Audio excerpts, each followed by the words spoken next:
Enjoy your meeting.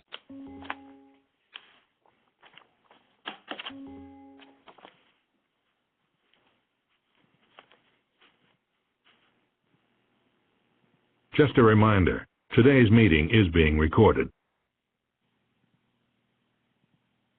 Hey everybody, this is David Blake with Tuesday Tech Talk, and as usual we're going to talk about the last few days in the market, try to figure out what's going on here, look at some support and resistance areas, what sectors are benefiting from the possible rate hike in June, and then we're going to talk a little bit about what the U.S. dollar can do for some of your investments, some of the areas that you may want to lighten up on that have really outperformed here recently, and maybe something that maybe you want to start to nibble away at if you don't have them in your portfolio.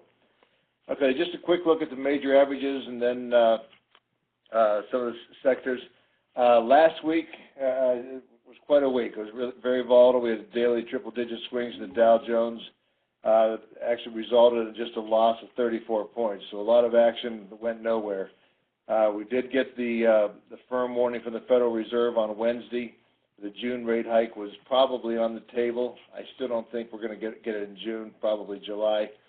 But the market, it was quite a muted reaction. It is, you know, in the past, any time they've even hinted that they were going to raise rates, the market threw a fit and immediately sold off. I think that day we actually ended up with just with a mixed market. Now on Thursday we sold off. The Dow was down about almost 200 points. Would have been much worse, but if you remember then Walmart came out and reported blowout earnings, and the stock was up 10%, which probably tacked on about 40-50 points onto the Dow. So we'd have been down close to 250 and would have probably broken some more support lines. Now as far as we're still on a bearish market posture. Although you'll see some of the stuff in the charts today, we're supposed to, the CTI goes out one more week in bearish territory before it actually goes to a buy. It could be extended if we start to make newer lows. We'll talk about that in a minute. The other indexes that we watch, our momentum index jumped last week from a -7 to a -1. That meant that the other indexes were outperforming the Dow, and our sentiment index improved from a 3 to a 0. Part of that was we had the percentage of bullish advisors moved back into neutral territory. They were getting a little bit less bearish. And also we've had a big fall off in short positions on the NSYE, and the amount that's fallen off over the last 6 weeks also triggered that into a bearish trigger on the sentiment index. So the market's really been resilient. We're going to take a look at some of the things, what we're going on, whether the bulls or the bears can wrestle it away. I'm not sure, but today's move is actually, we're up triple digits again on the Dow Jones. I think most of the indexes are now trading back above their 50 and 200-day moving average, or they're right at it. So we want to kind of look at some of these things today and see where that leads us. First thing we're going to look at over here is this chart I showed you a couple of times. Remember, this is the 8th year of the presidential term, and we're right in here right now. Where you're getting a little bit of a bounce where they're still wondering things, but then things roll over out in August into the end of the year. That's 5 of the last 6 presidential elections where you've had an 8th term where you definitely were going to have a new president. So I'm still keeping that in the back of my mind. Okay, here's the Dow Jones. As you can see over in here, let me get my thing here. Yeah, we were starting to get a nice little downward channel on that. It broken down below the 50-day moving average. And it looks, we had kind of a head and shoulders here, which the Dow actually broke. The other ones really haven't done that. But it came down here and broke below that, which would have triggered, let's see, that would have probably triggered about a 16.9 to the downside, right about here, if you took the top of the head all the way down to the neckline and brought it down here.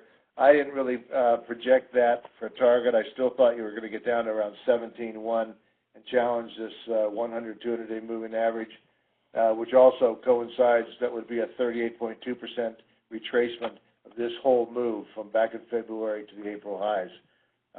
It's still, I guess, possible that we can hit that on this cycle.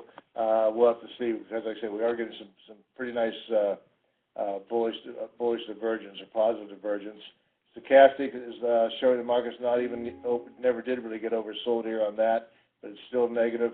14-day RSI is kind of battling that 40 area. We're up above 40 right now, which is good. If it breaks below 40 solidly, it usually points to further downward motion. And the MACD out long term is also bearish today. So today we're getting quite a big move in the Dow. It's up 200 points. Again, we did break over the 50-day moving average. A lot of this move today is because of the European markets were very strong, mainly on the latest talks. They pretty much have it figured out that Britain won't be leaving the Eurozone, so that's giving a boost to global markets around the board. So whether this holds or not, one of the problems we've had to the downside and the upside is we don't get any follow-through. Over here, a big up move followed by a big down move. Big down move followed by a big up move. Another big down move, and then we kind of had spinning our wheels over here. But we just can't get that 2 or 3 days like we did back in here, where the market has some follow-through to start a new direction. Okay, here's the industrials on the longer term. The reason I want to show you this, we had something that happened here last week that has only happened twice over the last like 15, 16 years. And this is a weekly chart. And what you see over here is you have the 50-week moving average breaking below the 100-week moving average. The first time it happened back in here was back in 2001 in the spring. You had that over, which kind of reminds me of 2001, that area. You did have the market come back above these moving averages, but then they kind of rolled over, and this turned into about a 28% drop for the market. Okay, we had the same thing happen again back in 2008, December 2008, and the market actually fell about 36% at that time. So that's something you want to watch on here. I don't know that if with these big moves, if this thing kind of goes sideways and turns over, that would be bullish. But if this thing starts to separate a little bit, you're probably looking at least a 20% drop in this market. I'm still not ruling that out yet. Okay, here's the S&P 500. Again, we're in this downward sloping channel. Today we're at 2070, which is just above this descending trend line. We'll see if it's going to hold above that. We are trading above the 50-day moving average again, which is bullish. We're getting a little bit of positive divergence down here on the 14-day RSI. This also kind of briefly broke the head and shoulders. That would have targeted a area around the 1970, right about here. That would, if the show would really pick up. I didn't see that. I was looking for about a 2012, which is still possible if today's rally doesn't really hold. So I don't think you're going to get this down to this 1970 unless you get some kind of a shake-up in the market, which could be where Great Britain leaves or something like that, or maybe some of the European countries like Greece start to rattle the sabers a little bit to make some noise.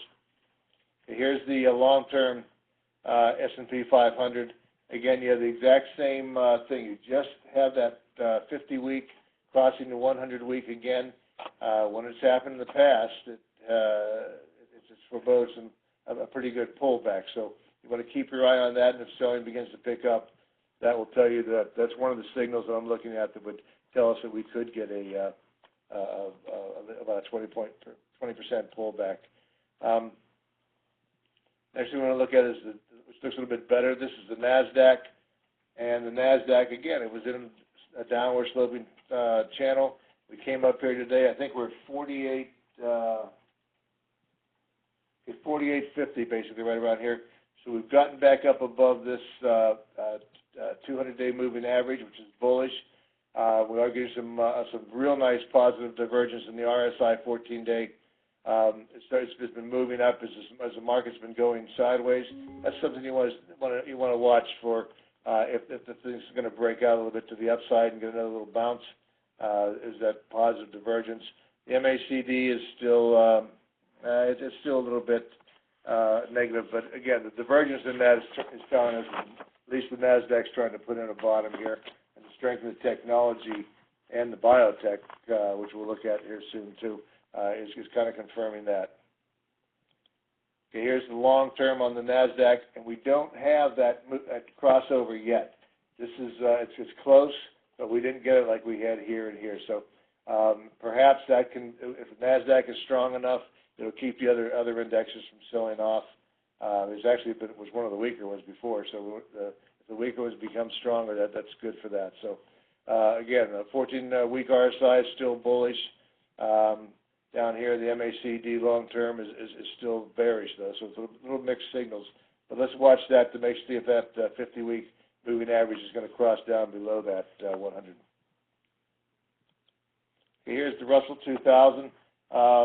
A great day today, which is funny because when rates are rising, you usually have underperformance by the small caps.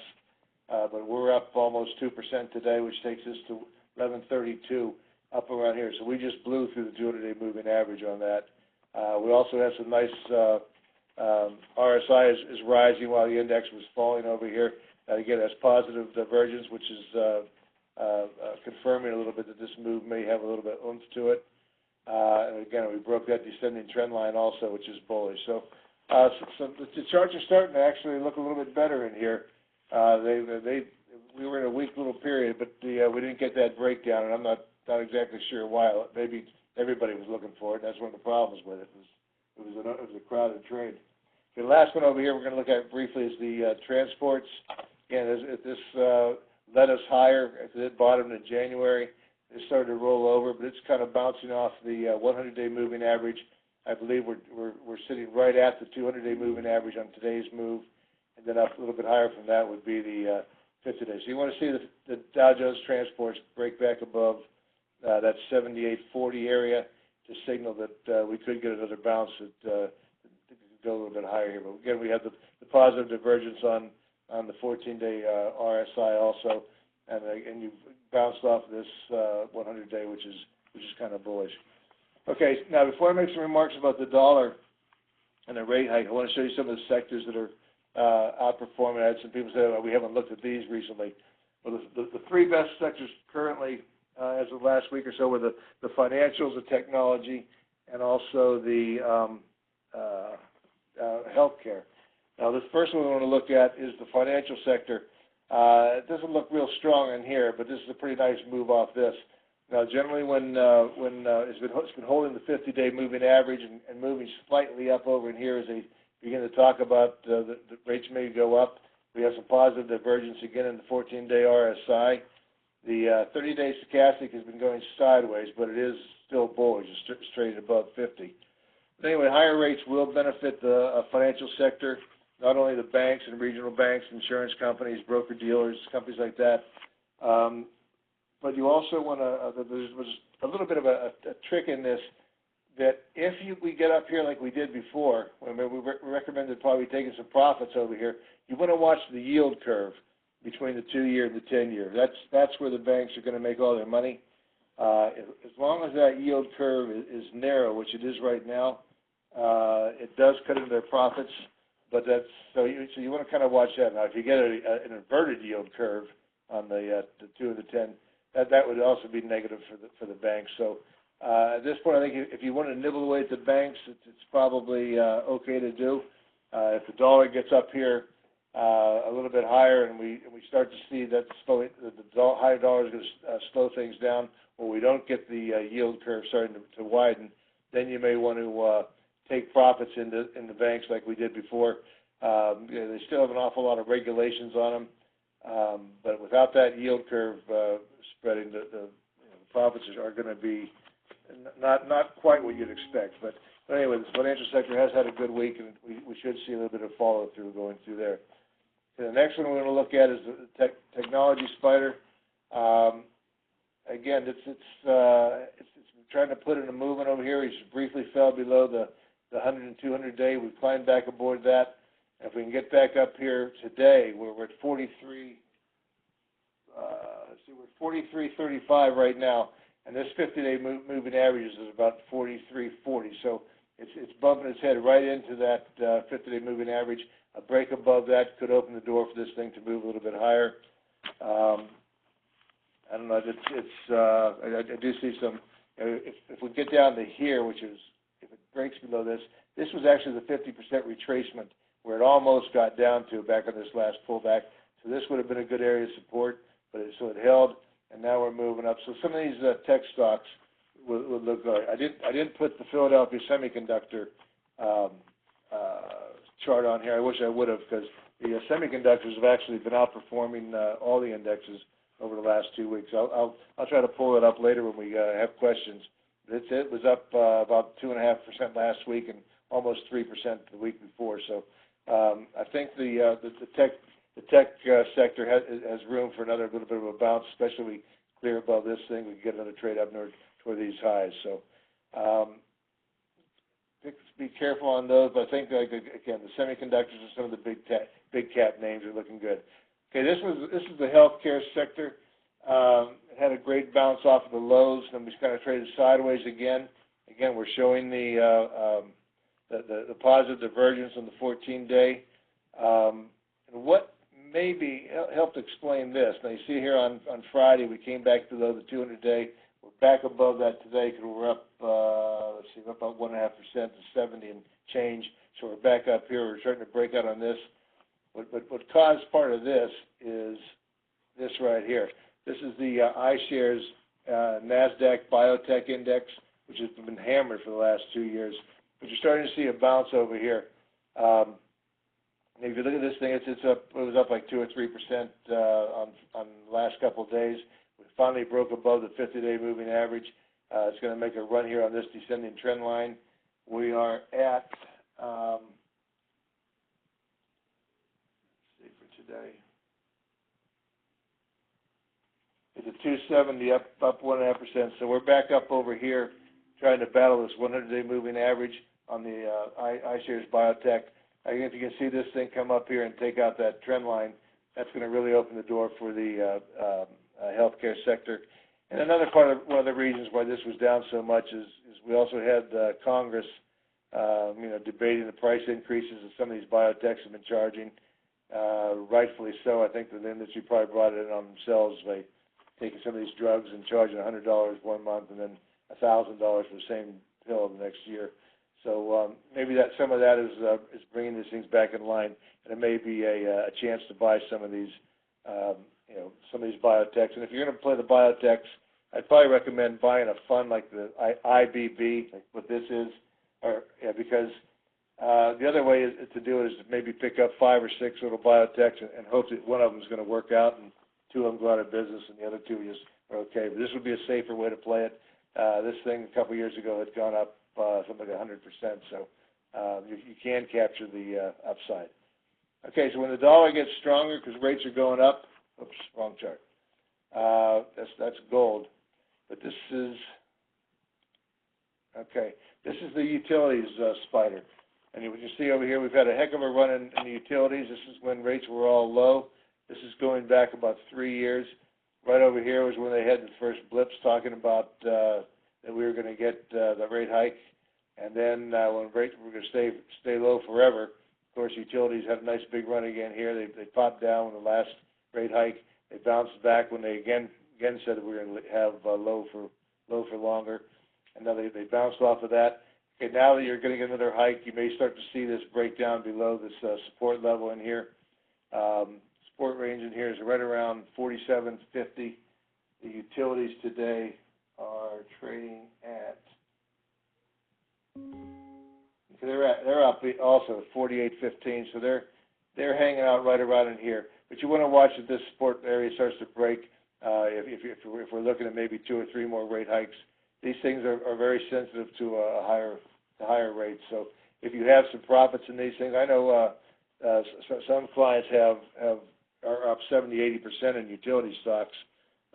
One thing, if you don't want to just lose 25 or 30% of your what you've made in these things over the last couple of years, but you still want to keep a yield, you might be able to buy a put that goes out maybe 2 years or 3 years if you think the economy is ready to get some legs and start going.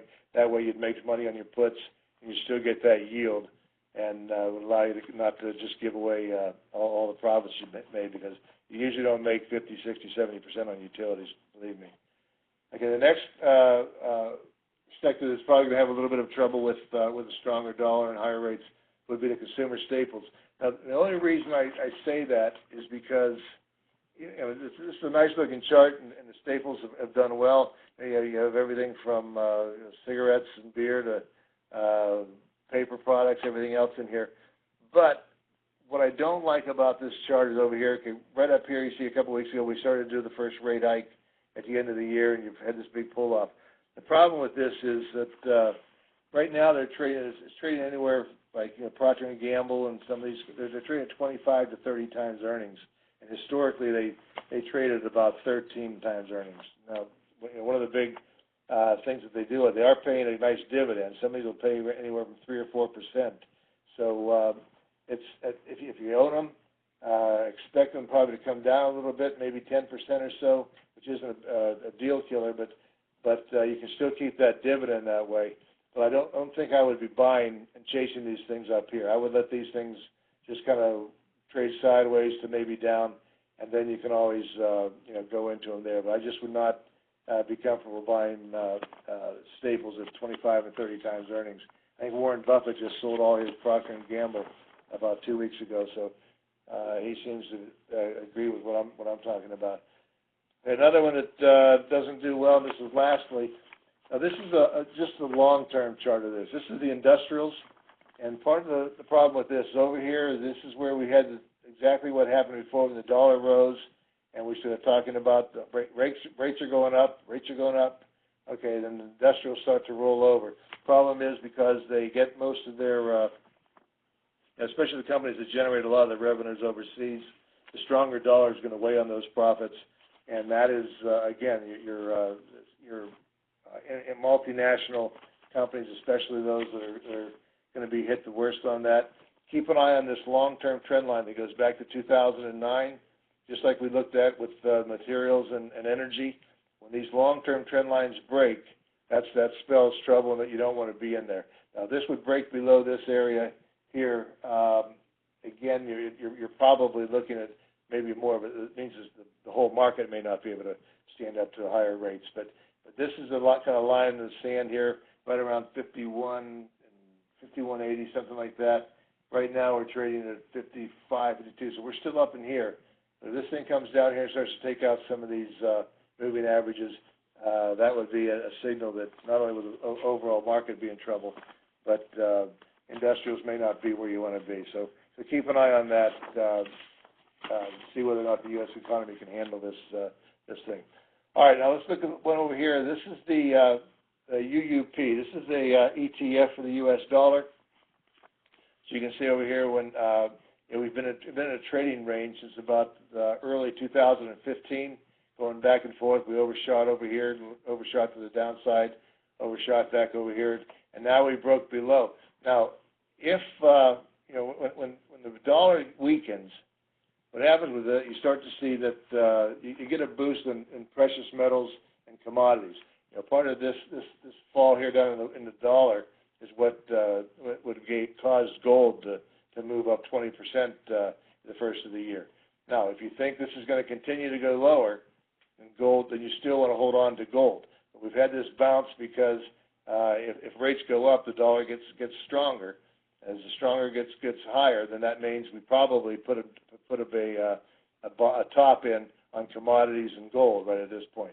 So if you watch this area here, this 2450 on the UUP, if you see this thing come back below that, okay, then you probably want to sell your, get rid of your gold and your commodities, lock in your profit there, because that'll that you hold on to your gold and your commodities if this thing breaks below, because that's going to strengthen them.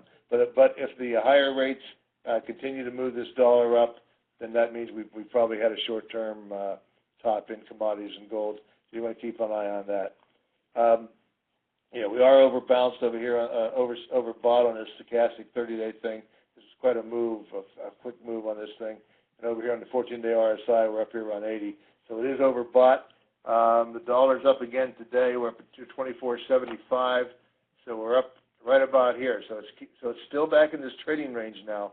But again, like if we see it start to come back up in this area, you're going to see this commodities and gold going lower. So keep an eye on that chart for that. This also here, this is a chart that's going to show you how the dollar and commodities trade. This is, as you start seeing as the dollar, it was going up. You start to saw commodities going down. They're going sideways, a little bit higher. Commodities keep falling lower. Okay, now we're starting to get a bounce over here. There's the talk of, the first rate hike, which is going to.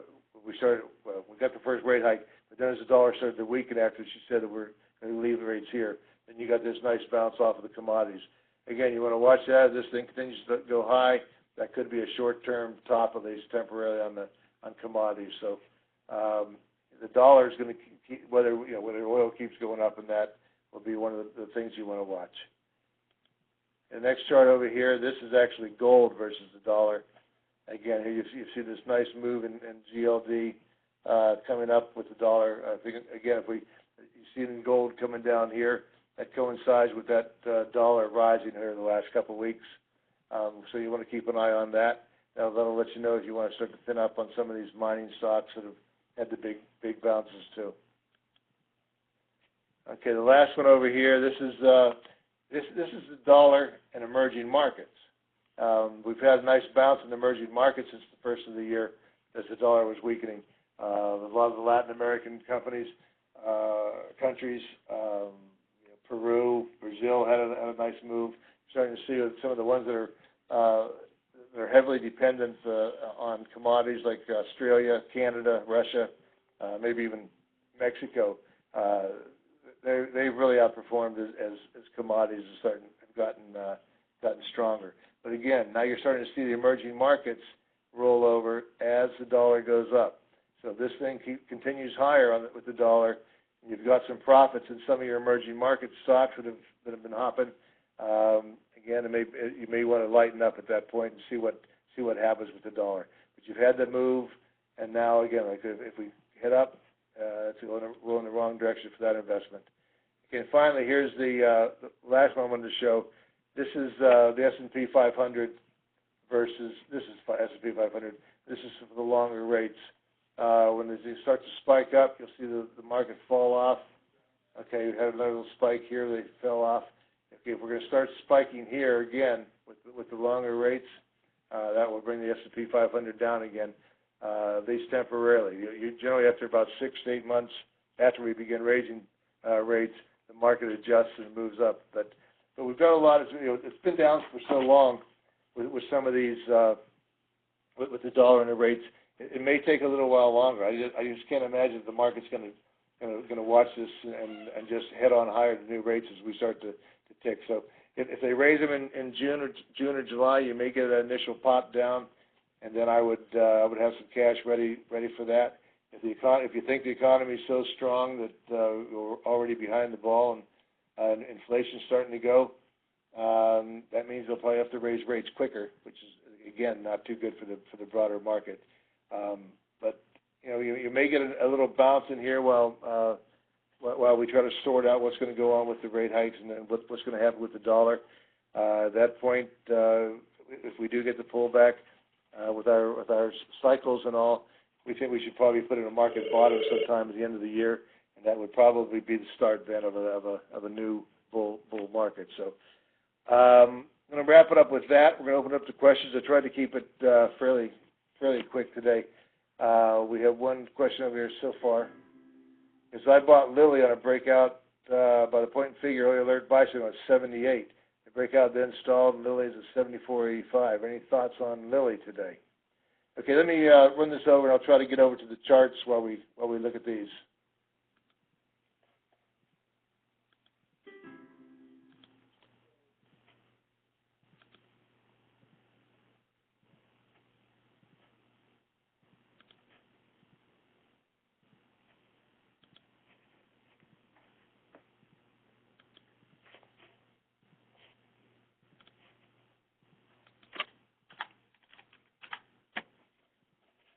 Let me get a better chart on that. Let's see, frequency daily, candlestick, and it's gone about 6 months. Okay, so here was the breakout that you bought, which was right in line, and you also were getting some positive confirmation back from your 14-day RSI also. without looking at the news on Lilly, I'm going to guess that they probably came up a little bit short on their earnings or something in here, or they had a new drug that was passed on by the FDA. Now, on the good side, you didn't take out this low. In fact, you're struggling right over here with the 50-day moving average, and you're in the sector that looks higher. So it's a good shot that I think you're probably okay. You're up 65 cents today, 74.73. You're still over here. That right over here, this low over here on the 73.34. If I'm a trader, I'm probably out of that point. That's probably about a 50%. Oh, wait a minute. That's probably about a 50% retracement of that whole move up. Yeah, that is almost exactly. So if you break below that 73.34 area, you get around 73.25. I would probably look for Lilly maybe to retrace the whole thing. But again, on the good side, you are in a sector that's improving, so and that's a positive. Any more questions at all on this? Again, with the dollar, keep your eye on that dollar. When it gets up around 25 on the UUP, you may have some adjustments to make in your portfolio where you may want to lighten up on some of the things that you've had some nice profits that have had a run. I think what we see today could be a bounce that could last another week or so. If that's true, then we made our bottom on the cycles last week and not next week. But we'll see. We've had a couple of these 200-point moves that went absolutely nowhere the next day. So again, the reason for this is because they're saying that Great Britain probably won't leave the Eurozone. That's given a bounce to global markets. Okay, I'm not seeing any more questions coming in, and we really didn't get too many this week during the week. It really helps if I have a couple of days to go over some of the stocks that you want to look at. This will be up if you got here late. This will be up on the markets page a little bit later. I hope you got something out of this today, and we'll see you next week. Thanks.